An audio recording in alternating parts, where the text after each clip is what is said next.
തേൻ ഇഷ്ടപ്പെടാത്തതായിട്ട് ആരും തന്നെ ഉണ്ടാവില്ല അല്ലേ? നമുക്ക് ചെറുതേനുണ്ട്, വൻതേനുണ്ട്, അങ്ങനെയെല്ലാം നമുക്ക് കിട്ടും. അത് ശരിക്കും പറഞ്ഞാൽ നമുക്ക് എന്താണ്, ഒരു മലയോര മേഖലകളിലൊക്കെ ആയിരിക്കും ഒറിജിനൽ തേനൊക്കെ നമുക്ക് കിട്ടാൻ സാധ്യത കൂടുതൽ. നമ്മളല്ലാണ്ടൊക്കെ വാങ്ങിക്കുന്ന സിറപ്പുകളിൽ നിന്നൊക്കെ ഉണ്ടാക്കുന്ന തേനുകളുണ്ട്, സിറപ്പൊക്കെ ആയിട്ട് ആർട്ടിഫിഷ്യലായിട്ട് ഉണ്ടാക്കുന്ന തേനുകളുണ്ട്. അതൊന്നും നമ്മുടെ ശരീരത്തിന് അത്ര നല്ലതല്ല.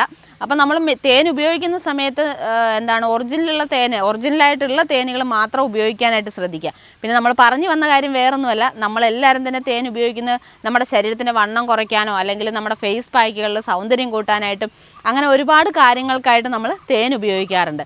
പക്ഷേ എല്ലാവർക്കും തന്നെ അറിയില്ല എങ്ങനെയാണ് അതിൻ്റെ ഉപയോഗം എന്നുള്ളത്. നമ്മൾ പലരും തെറ്റായ രീതിയിൽ തേൻ ഉപയോഗിക്കാറുണ്ട്. നല്ല ചൂടുവെള്ളത്തിലേക്ക് തേൻ ഒഴിച്ചിട്ട് അങ്ങനെ കഴിക്കുക, അങ്ങനെയൊന്നും ചെയ്യാൻ പാടില്ല. കാരണം അതിൻ്റെ ഗുണങ്ങൾ നമുക്ക് വേണ്ടത്ര അളവിൽ കിട്ടില്ല. നമ്മൾ തേൻ ഉപയോഗിക്കുന്ന സമയത്ത് തിളപ്പിച്ചാറിയ വെള്ളത്തിൽ മാത്രം തേൻ ചേർത്ത് കഴിക്കുക. പിന്നെ നമ്മൾ തേൻ ഉപയോഗിക്കുന്നത് കൊണ്ടുള്ള ഗുണങ്ങളും ഏതൊക്കെ രീതിയിൽ ഉപയോഗിക്കാം എന്നതിനെക്കുറിച്ചിട്ടൊക്കെയുള്ള ഒരു ഡീറ്റെയിൽ വീഡിയോ നമ്മൾ ചെയ്തിട്ടുണ്ട്.